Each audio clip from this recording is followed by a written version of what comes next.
Welcome to where I call home. I've been roaming these parts since I was old enough to, well, roam. There isn't a mountain or lake out here that hasn't been explored by either me or my dad. I hope that you get a chance to fall in love with Silver Ridge Peaks. If you're anything like me, it won't take long.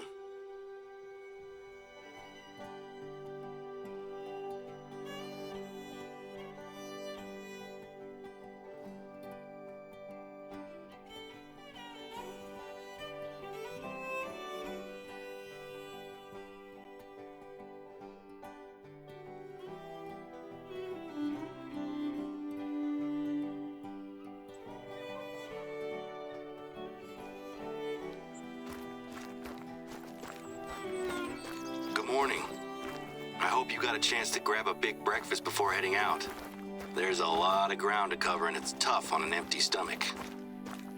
Anyway, I'm sure you'll be glad to know that I already have a job for you. While things are quiet, I've been using our outpost to store essential supplies. There is an outpost not far from you that has a small stockpile of bottled water and canned goods.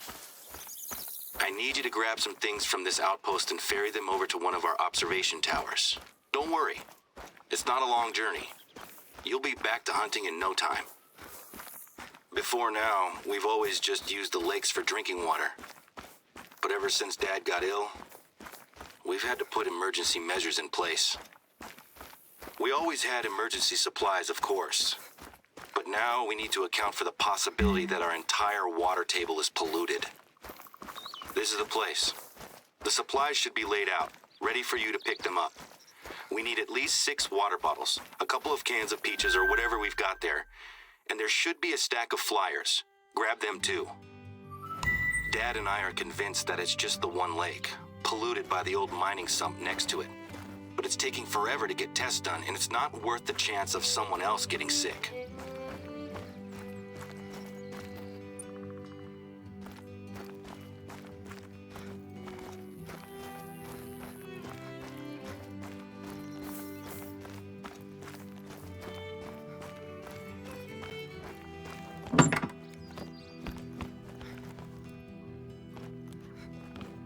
You got everything? Fantastic. The tower isn't too far to go from here.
found the tower.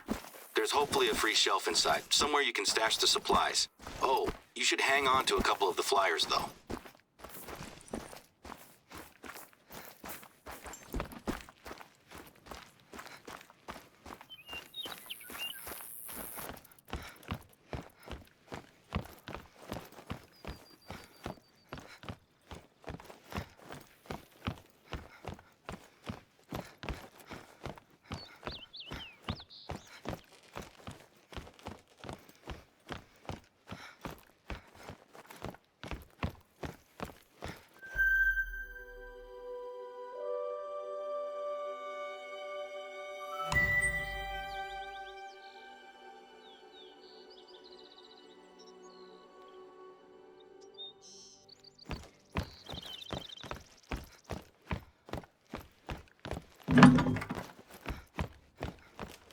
Fantastic.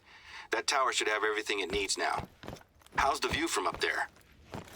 It's great to have a hunter like yourself around. I'm grateful for your help with the supplies. I can't wait to hear your Silver Ridge hunting stories. Things have been quiet here recently. But with a hunter of your caliber on the reserve, we're gonna show folks that this is still the best place in the Rockies to hunt. Plus, you're not the only one working with us. We were able to convince Remy Warren to visit, and he's been logging his solo hunts out here for a week or so. He's got a pretty decent following online, so hopefully he's impressed with the reserve. When I proposed using social media to promote the reserve, the board were a little hesitant.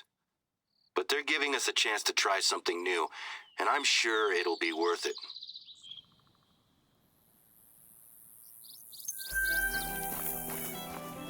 So I suppose you were wondering why I wanted you to grab the flyers, right? There are people who come out here just to visit the lake. I'm fine with people standing on the shore, but until we know exactly what's going on, we need to keep people out of it. I had these flyers made up so we can pin them to our bulletin boards. There's a trail that leads straight to the lake, so I'd like you to pin up one of these flyers at the trailhead. Now, the flyers cover the basics: heavy metals, mining waste, and why to avoid diving in. It's not much, but until we know more, it's all we have. The lake is beautiful, and it's always pulled in visitors. It still looks the same as it ever did. Maybe even better, now that it's calm and peaceful. But now, I can't look at it without seeing what it did to my dad, or what it's doing to the reserve. People discover that we have one contaminated lake and assume that the reserve isn't worth visiting anymore. So far, the local wildlife seems okay, but our bookings for visitors, and especially hunters, have dried up.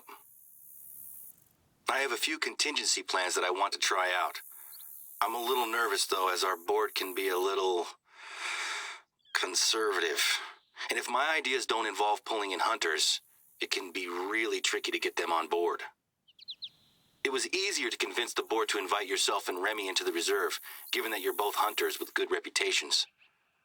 I'm glad you said yes.